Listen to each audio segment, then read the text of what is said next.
তো আরজি করে junior doctor মৃত্যুর ঘটনাকে কেন্দ্র করে ঘটে চলেছে বহু কাণ্ড। আমরা দেখতে পাচ্ছি সারা কলকাতা তথা বিভিন্ন জেলার হসপিটালের যে সমস্ত জুনিয়র ডাক্তার তারা ওখানে অংশগ্রহণ করেছেন।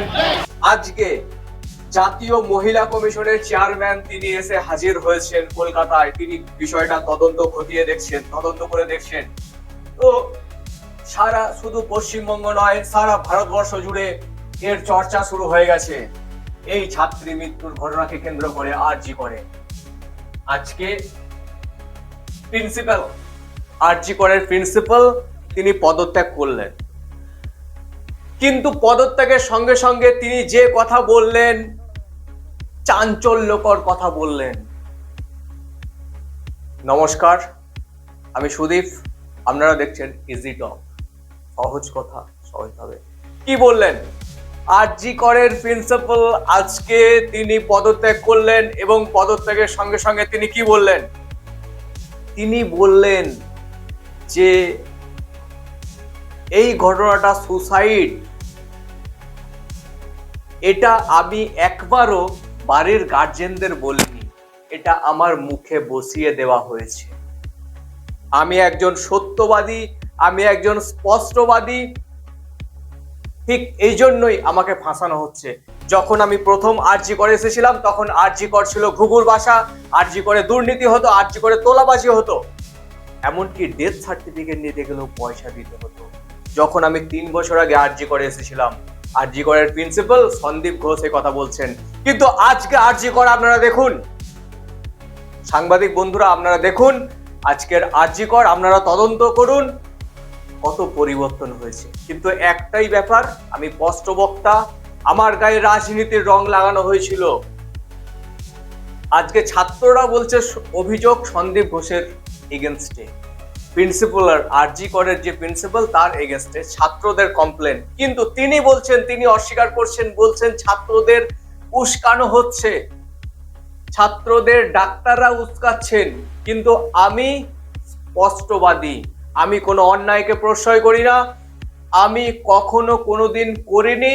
চোরকে আমি চোর বলি, মিথ্যাকে আমি মিথ্যা বলি।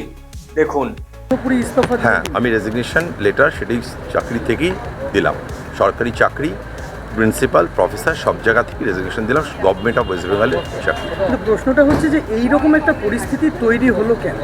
দেখুন, আপনি যদি চিন্তা করেন, আপনারা বিগত 3-4 বছরের হিসাব দেখেন, দেখবেন আমি যখন আরজি করে ঢুকলাম, অ্যাকচুয়ালি আমি এর আগে তো এমএসবিবি ন্যাশনালে ছিলাম। সো আমার একটা চরিত্রগত বলতে পারেন সজাগ ইস্যু, যে কেউ চুরি করলে তাকে চোর বলি এবং তার ব্যবস্থা করি, কেউ যদি মিথ্যে কথা বলে তাকে মিথ্যেবাদী বলি, সোজা কথাটা আমি সোজাভাবে বলি। আর আপনারা দেখবেন স্পষ্টবক্তাদেরই সবসময় শত্রুটা বেশি হয়। তো আমি স্পষ্টবক্তা, আমি যা বলা সত্যি বলেছি। তবে হ্যাঁ, আমি সরকারি চাকরি করেছি, সরকারের যা যা নির্দেশ পালন করেছি। আমাকে যখনই স্পষ্টবক্তা হয়েছি তখনই আমাকে রং লাগিয়ে দেওয়া হয়েছে, রাজনৈতিক রং লাগিয়ে বলে দেওয়া হয়েছে যে ওই দলের হয়ে কাজ করছে, যেটা কিন্তু আমি একজন মানুষ হিসাবে আমি আমার কাজগুলো করেছি। আরজি করও তাই। আরজি করে যখন আমি চার্জ নিলাম, আরজি কর ছিল ঘুঘুর বাসা। এখানে প্রত্যেকটা জায়গায় তোলাবাজি, কোনো মানে নেতাদের মদত ছিল, কোনো স্টাফেদের মদত ছিল। আমি সেইগুলোকে সমস্ত ভেঙে দিয়েছি, তোলাবাজি বন্ধ করেছি, কোনোভাবেই তোলাবাজি হয় না, এইটুকু বলতে পারি। কালকে অবধি আপনি দেখবেন, আগে আরজি করে আপনারা নিজেরাই অনেকবার লিখেছেন, ডেথ সার্টিফিকেট, বার্থ সার্টিফিকেট নিতে 5 বছর 6 বছর ওয়েট করতে হতো, আপনার ঘুষ দিতে হতো। ঘুষ বন্ধ করেছি, জানি না কতটা করতে পেরেছি। আরজি করে এমার্জেন্সি এমন করে ফেলেছি যে কোনো পেশেন্ট গেলে ভর্তি হয়। এটা আপনারা নিজেরা সার্ভে করে দেখবেন 3 বছর আগের আরজি কর কী ছিল আর আজকের আরজি কর কী ছিল। সো আমি চেষ্টা করেছি যে কোনো পেশেন্ট, সে আমার সরকারের পেশেন্ট, সে হাসপাতালে আসবে, সে তার পরিষেবাভাবে চলে যাবে, কেন তাকে ঘুষ দিতে হবে?